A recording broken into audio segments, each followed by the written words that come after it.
You're such a loser, Emma. Can you please not mention where you work when my in-laws arrive? My sister's voice sliced through the candlelight like broken glass. I looked up from the mashed potatoes I'd just set down on Mom's table. She said it so casually, like I was the help, not the sister who worked 2 jobs to pay her college tuition. Her fiancé's parents, stiff, country club smiles, pretended to sip their wine. My mother gave that tight, warning look that meant don't make a scene. My father cleared his throat, pretending he hadn't heard. But my chest felt like it had cracked open. My name is Emma Lane, I'm 32. And if you think you know how this ends, stay tuned. I smiled politely, the kind of smile you wear when you've run out of safe words. Don't worry, Claire, I said quietly. I won't embarrass you. She rolled her eyes and turned to her fiancé's mother.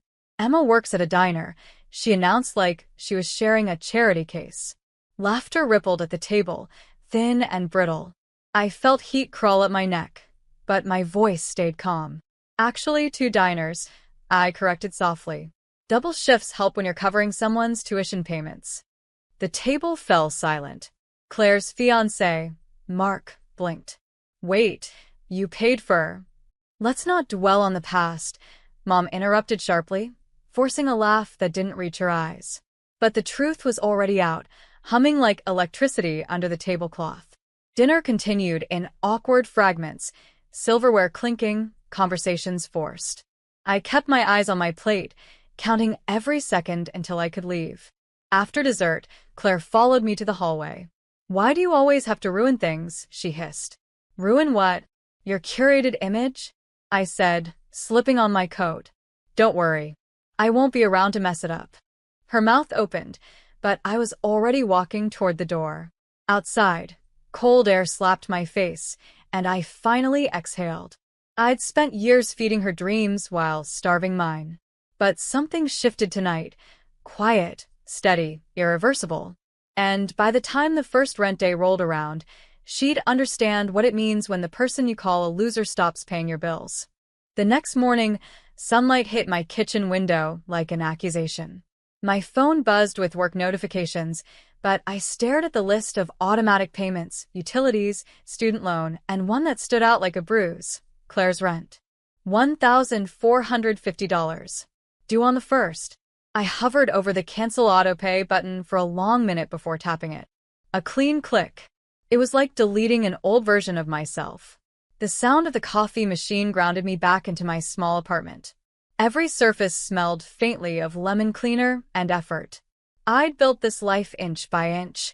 Waitress mornings, night shifts at the copy shop, online design classes in between. Not glamorous, but mine. Claire had never asked where the money came from. She just accepted it. The rent transfers, the tuition payments, the loans that never got repaid. Her version of me existed somewhere between background noise and bank account. I went to my afternoon shift, tying my apron around my waist. The diner hum was its own kind of therapy. Plates clinking, coffee pouring, music from the 80s humming from the back. Marcy, my manager, raised a brow. You okay? You look like someone finally saw the truth. Something like that, I said. Good. About time you stopped carrying dead weight. That night, my phone lit up. Claire. Hey, forgot to remind you about the rent transfer. Can you send it before midnight? I typed slowly. Not sending. Not my responsibility anymore. 3 disappeared, then came back. What does that mean? You know I have the twins and bills. Then maybe stop calling me a loser at family dinners, I wrote, hitting send before I could soften it. 10 minutes of silence. Then, you can't just stop. Mom will lose it. I set my phone face down on the counter. For years, I'd been her invisible backbone. The steady one, the fixer. But something about being humiliated in front of strangers flipped a switch inside me. That night, I didn't dream about work or bills. I dreamed of silence, of a peace so complete it felt like freedom wearing my skin.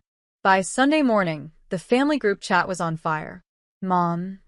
Emma, what's this about you refusing to help your sister? Dad. Can we all be adults about this? Claire. You're punishing the kids, not me. Grow up. I sipped my coffee slowly, scrolling through the messages. Not one said, "Are you okay?" Not one asked what happened at dinner. For years, they'd expected me to absorb every insult, every expense, and call it love. But not this time. At noon, Mom called. "Sweetheart, can we talk about what's going on?" Claire's worried sick. "She called me a loser in front of her in-laws, Mom." A long pause. "She didn't mean it. You know how stressed she's been. I worked 2 jobs to get her through college. She meant it." Mom sighed, her voice turning careful. "Families support each other. That's what makes us strong." I laughed quietly. "Funny. That only seems to apply when I'm the one giving." "Don't be dramatic, Emma." "I'm not. I'm just done." Click. The call ended before I could hear her inhale. Later, I visited the small park near the diner. Wind brushed through the trees, and the quiet gave me courage. I opened a note on my phone and began writing, not a message, but a record. Every payment I'd made, every tuition check, every month of rent. By the time I finished, the list scrolled for nearly a minute. It wasn't about money anymore. It was about acknowledgement. That evening, I texted the family group, "Dinner next Sunday. My place. Everyone's invited." Claire replied instantly, "So you're finally coming around?" "Sure," I typed. "Bring receipts. We'll talk about support." Ethan, my quiet friend from the diner who'd seen me drag myself through night shifts, peeked over my phone screen as I hit send. "Big move," he said. "Yeah," I replied, feeling the tremor in my hands. But someone's got to rewrite the story. And this time, it wasn't going to end with me cleaning up the mess.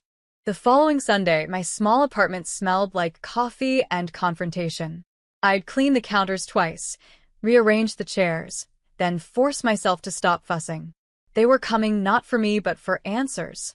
At 6 sharp, the doorbell rang. Claire arrived first, perfectly dressed for sympathy. "I brought dessert," she said sweetly, holding up a bakery box like peace offering. "Keep it sealed," I said, stepping aside. "We're not celebrating." Behind her came Mom and Dad, already tense. Mom clutched her purse like a life vest. Dad looked at everything except me. They sat stiffly around my table, the same table where Ethan and I had eaten takeout 100 quiet nights. I placed a folder in front of them. "That's a summary of what I've paid for over the last 10 years. I began. Tuition, rent, utilities. Everything Claire couldn't manage on her own." Mom frowned. "Emma, that's unnecessary." "It's overdue," I interrupted, my voice steady. "You called it family support. I called it sacrifice." Claire crossed her arms. "I never asked for your help." I let out a small laugh. "Right. Because I offered it before you had to ask. That's what family does, remember?" Dad leaned forward. "Emma, you're overreacting." I looked straight at him. When she called me a loser in front of her fiancé's family, was that overreacting too? Silence. Claire's eyes darted to Mom. "You're twisting it." I was nervous. "Then maybe next time, insult someone who didn't put you through college," I said. The tension thickened until it hummed in the air. I slid another paper across the table, a printed notice from her landlord. "Your rent's overdue." I let him know the payments won't continue. "You'll need to handle it." Her face drained of color. "You wouldn't." "I already did." Mom gasped. "Emma, she has kids, and maybe she'll finally learn what responsibility feels like." No one spoke after that. The only sound was the clock ticking toward the first of the month. When they finally left, the air felt still, like the pause between thunder and rain. For the first time in years, I didn't feel guilty for doing the right thing. The silence after they left clung to my apartment like fog. I didn't turn on music, didn't text anyone. I just sat there, staring at the folder of receipts, feeling both lighter and hollow. I had finally spoken the truth aloud, and it had landed like a wrecking ball. Monday morning, I walked into the diner early. The neon open sign buzzed softly, casting pink light across the counter. Marcy was wiping menus. "You look like someone who finally dropped a 10-year secret," she said. "More like a 10-year burden," I answered, slipping on my apron. "Well," she smiled, "don't pick it back up." By mid-morning, I noticed the stares. My phone buzzed with alerts, group texts, missed calls, a social media post from my sister. She'd written, "Some people would rather humiliate family than help them. Can't believe blood can be this cold." Hundreds of sympathy emojis trailed beneath it. For a second, I felt that familiar urge to explain, to defend. But then I remembered the silence at my wedding, the whispers at dinner, the bills with my name on them. Not this time. That evening, Ethan dropped by with takeout. "You've seen it?" he asked, setting down the bag. "Yeah," I said, scrolling through the comments. "She's turning me into the villain." "You don't owe anyone a counterstory," he replied. "The truth will breathe on its own." His calm steadied me like a hand on the shoulder. 2 days later, my manager handed me a stack of mail that had been dropped off. Inside one envelope was a printed letter from my parents. "We're disappointed in how you handled things, but we still love you." I traced the words with my finger, realizing it wasn't an apology, just a performance of one. I folded the letter and placed it in the trash. There's a strange quiet that follows when you stop begging to be understood. That night, I fell asleep to the sound of rain tapping against my window, steady, cleansing, final. By the weekend, the family's silence felt strategic. No calls. No messages. Just the kind of quiet that dares you to break it first. But I'd learned something new. Silence isn't punishment when it's chosen. It's peace. Sunday afternoon, while I was refilling coffee at the diner, a familiar voice broke through the noise. "Emma?" I turned, nearly dropping the pot. Claire stood there, makeup perfect but eyes red-rimmed. "Can we talk?" she asked. I nodded toward a corner booth. 10 minutes. That's all I've got. She slid in across from me, her hands trembling around a napkin. "I shouldn't have said what I did at dinner," she began. I waited. She exhaled shakily. I wanted them to like me. Mark's parents. They're judgmental, and I panicked." "You didn't panic," I said quietly. "You aimed your shame at me." "That's not the same thing." She flinched, but didn't deny it. "I lost the apartment," she whispered. "Mom's furious. Dad won't even talk to me. I'm staying at a friend's house for now." I studied her for a long moment. The proud sister, who'd once looked down on me, now sat small and scared. "You'll figure it out," I said. "Please, Emma.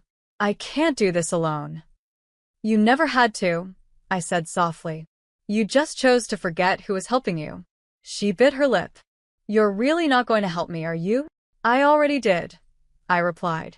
"For 10 years. A single tear rolled down her cheek before she stood. "You've changed." "No," I said, returning to the counter. I finally stopped pretending. After she left, Marcy nodded toward me from the register. "You okay?" I looked out the window, at the fading light over Main Street. "Yeah," I said. "For the first time, I think I actually am." When I clocked out that night, my phone was quiet. No guilt, no begging, no apologies. Just silence. And this time it felt earned. The next morning, sunlight spilled across my kitchen table, glinting off the stack of mail I hadn't touched all week. A notice from my landlord, a few bills, and one cream-colored envelope addressed in my mother's handwriting. I didn't open it right away. Instead, I poured coffee and sat staring at the steam curling upward, remembering all the mornings I'd rushed out early so Claire could sleep in. Years of quiet sacrifices disguised as love. When I finally opened the letter, her words were carefully rehearsed. "Families shouldn't fight over money. We've all made mistakes. You should have been kinder to your sister." No mention of what she'd said at dinner. No apology. Just guilt disguised as grace. I folded the paper, slid it into the drawer, and wrote a reply I never planned to send. "Dear Mom, I'm not angry. I'm awake. There's a difference." At the diner that afternoon, Ethan walked in with 2 coffees. "You've been quiet," he said, sliding into the booth. "I'm processing," I admitted. "It's strange, letting go of something that's defined you for so long." He studied me for a moment. "You're allowed to build a life that doesn't include people who keep tearing you down. Even if they're family? Especially if they're family." His words settled somewhere deep. I thought about the scholarship program the diner owner had mentioned months ago. a local grant for single women in night school. I'd ignored it back then, too busy keeping everyone else afloat. But now, the idea flickered like a new sunrise. That evening, I sat at my desk and filled out the application. For the first time, I was investing in myself. My own name in the recipient box felt strange and thrilling. Before bed, I checked my phone one last time. No messages. No noise. Just peace. And for the first time, I didn't mistake silence for loneliness. It sounded a lot like freedom. A month passed quietly. The first of the month came and went, no payment, no pleading text. Just a subtle shift in air, like everyone had realized the old dynamic was dead. At the diner, things changed too. Customers I'd served for years started greeting me by name instead of sweetheart. Marcy promoted me to assistant manager. "You've got leadership written all over you," she said, handing me new keys. For the first time, I believed her. That same week, Ethan helped me set up a small workspace in my living room. "If you're serious about the design classes, you need a proper setup," he said, assembling a secondhand monitor. "I don't even know where to start," I confessed. "Start where you always have," he said, "by showing up." I laughed, not out of disbelief, but recognition. For years, I'd shown up for everyone else. Now, I was finally showing up for me. By Friday, a voicemail from Claire appeared. Her voice cracked midway through. "I got a part-time job. I'm sorry for everything I said. You were right. I didn't understand." I replayed it twice, unsure how to feel. The apology I'd wanted for a decade came softly, too late. But I didn't delete it. I just saved it under closure. Later that night, I hosted a small dinner, Marcy, Ethan, and a few coworkers. Laughter filled the apartment where arguments once echoed. We toasted with cheap wine and loud music, and for once, I didn't feel like an outsider in my own life. When the clock struck midnight, I looked out at the quiet street. Somewhere, Claire was probably counting down the hours until her next rent payment. I didn't feel satisfaction or spite, just understanding. Sometimes, peace doesn't roar. It whispers.